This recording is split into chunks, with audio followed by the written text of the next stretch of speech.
दोस्तों, भले ही सावन सोमवार का व्रत रखना या ना रखना, लेकिन 3 अगस्त सावन के पहले सोमवार के दिन शिवलिंग से यह गुप्त चीज लिए बिना घर मत लौटना। मान्यता है कि जो भक्त सावन के पहले सोमवार के दिन श्रद्धा और नियम पूर्वक इस गुप्त चीज को अपने घर लेकर आता है, उसके घर में भगवान शिव और माता पार्वती की विशेष कृपा बनी रहती है।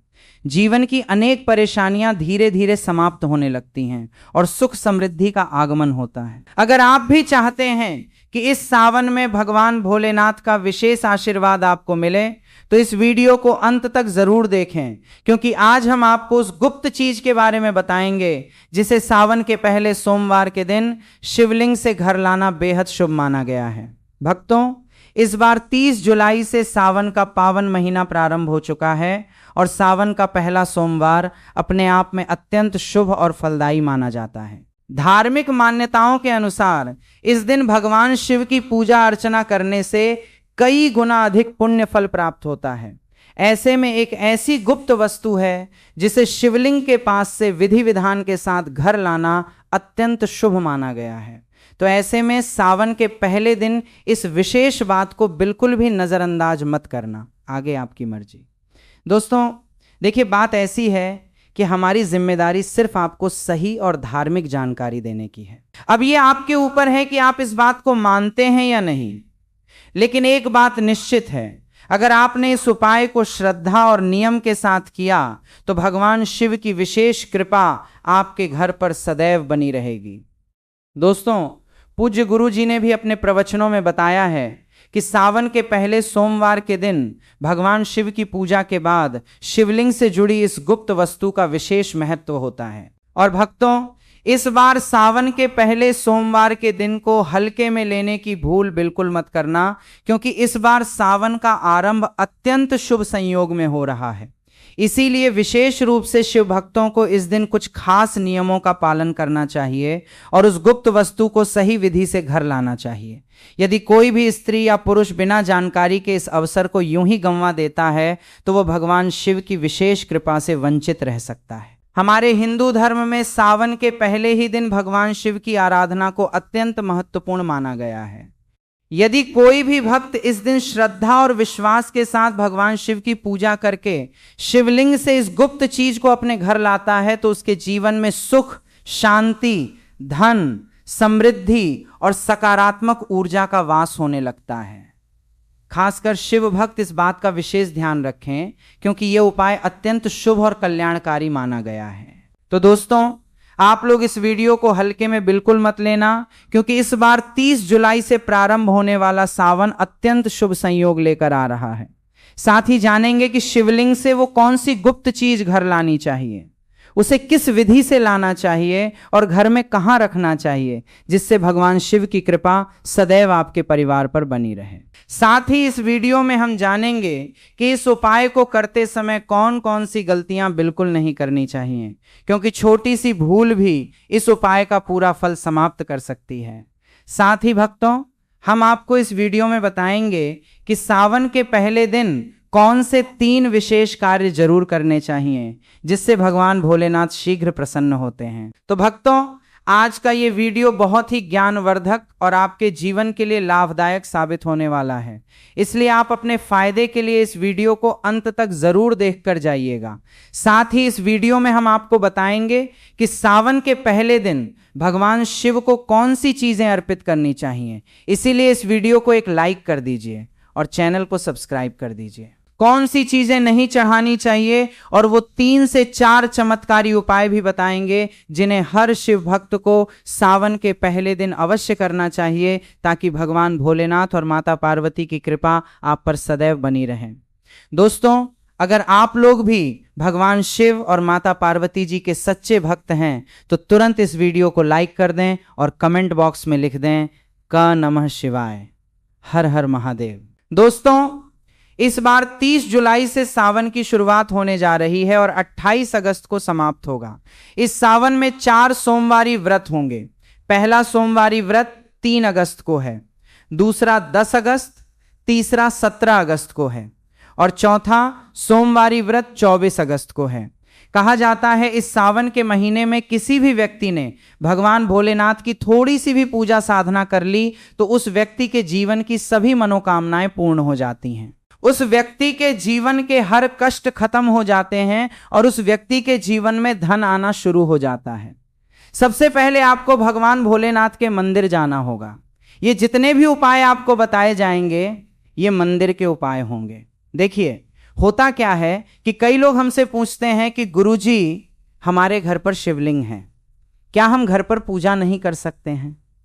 तो इसका उत्तर है नहीं भक्तों, आपको मंदिर जाना पड़ेगा, क्योंकि मंदिर का जो शिवलिंग होता है और जो घर का शिवलिंग होता है इसमें बहुत ज्यादा फर्क होता है। जो मंदिर का शिवलिंग होता है दोस्तों, उसकी जो ऊर्जा होती है वो आपके घर के शिवलिंग से करोड़ों गुना ज्यादा होती है। इसमें ऐसी सकारात्मक ऊर्जा होती है जिसके सामने अगर आप थोड़ी सी पूजा करते हैं तो तुरंत ही उसका फल आपको मिलता है और आपके जीवन की हर परेशानी चली जाती है। तो आपको जितने भी आज उपाय बताए जा रहे हैं, आपके जीवन की परेशानी को खत्म करने के लिए, आपकी मनोकामना पूर्ति के लिए, उस उपाय के लिए तो आपको मंदिर जाना पड़ेगा।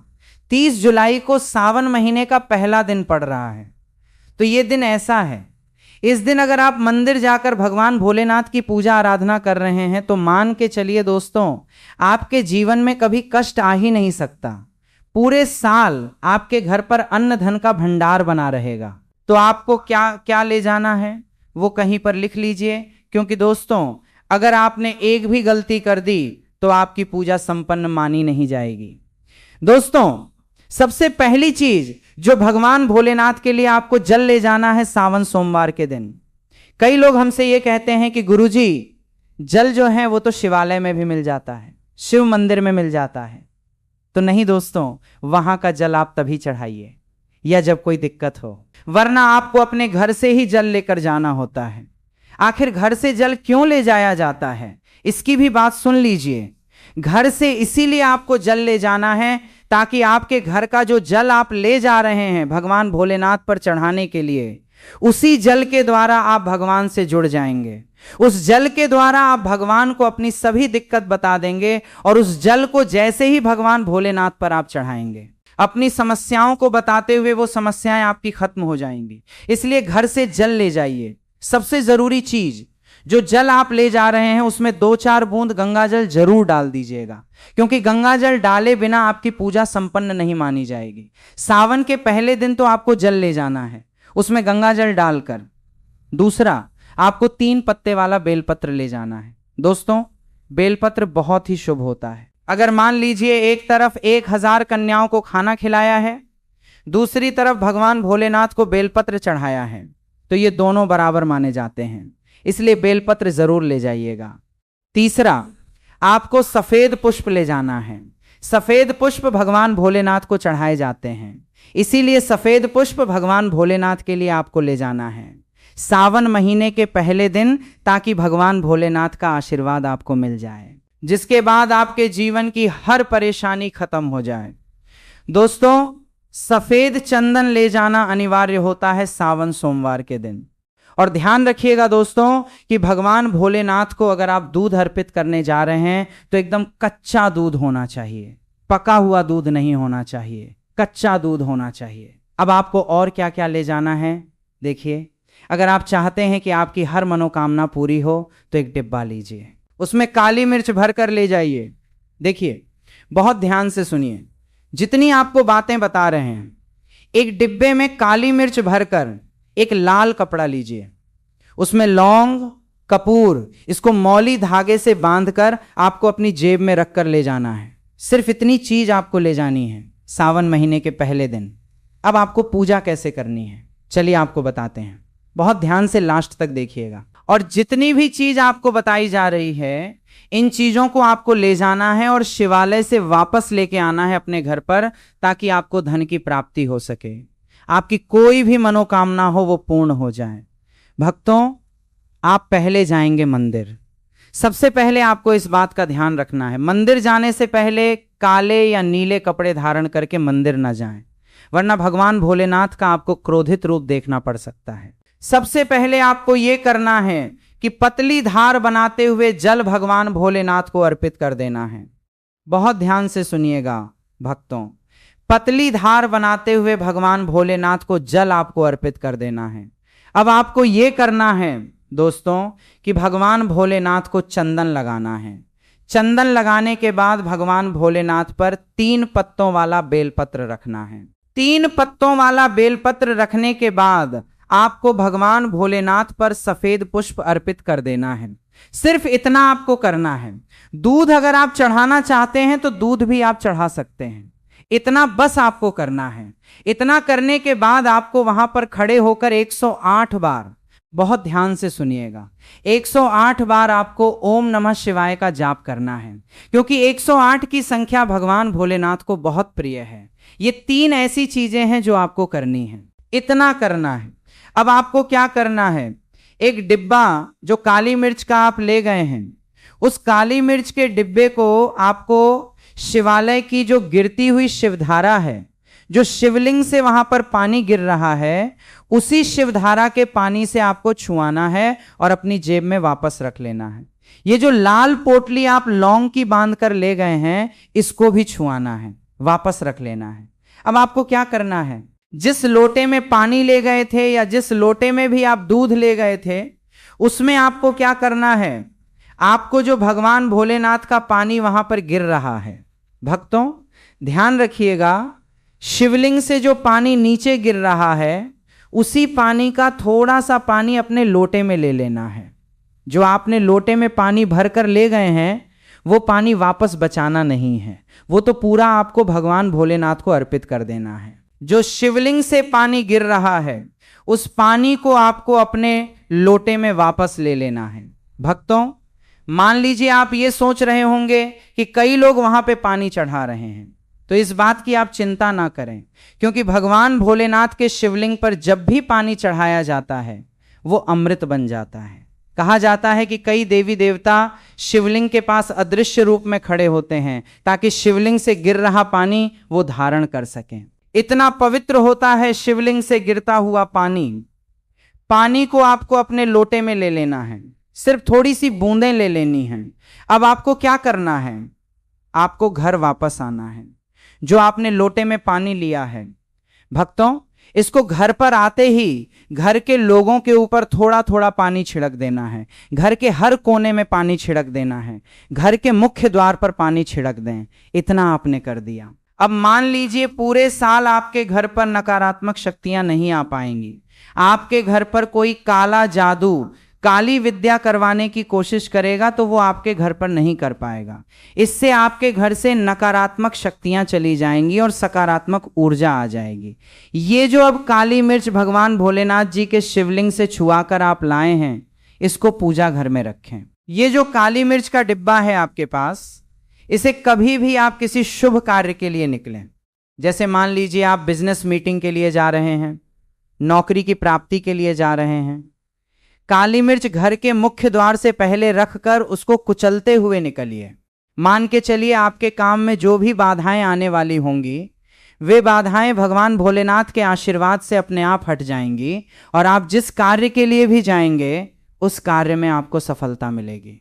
दोस्तों भगवान भोलेनाथ का यहाँ पर आपको साक्षात आशीर्वाद मिलेगा। सावन के महीने में यदि आप शिवलिंग पर गन्ने का ताजा रस या जूस चढ़ाते हैं तो माता लक्ष्मी आपके घर में साक्षात विराजमान हो जाती हैं, और दरिद्रता कितनी भी बड़ी हो या कर्ज का पहाड़ कितना भी ऊंचा हो, वो महादेव के सामने घुटने टेक देता है। यदि आपको लगता है कि आपके घर में पितृदोष है या राहु केतु की महादशा चल रही है या बनते काम ऐन वक्त पर बिगड़ जाते हैं, तो जल के अंदर थोड़े से काले तिल मिला के ओम नमः शिवाय का 108 बार जाप करते हुए शिवलिंग पर अर्पित करें।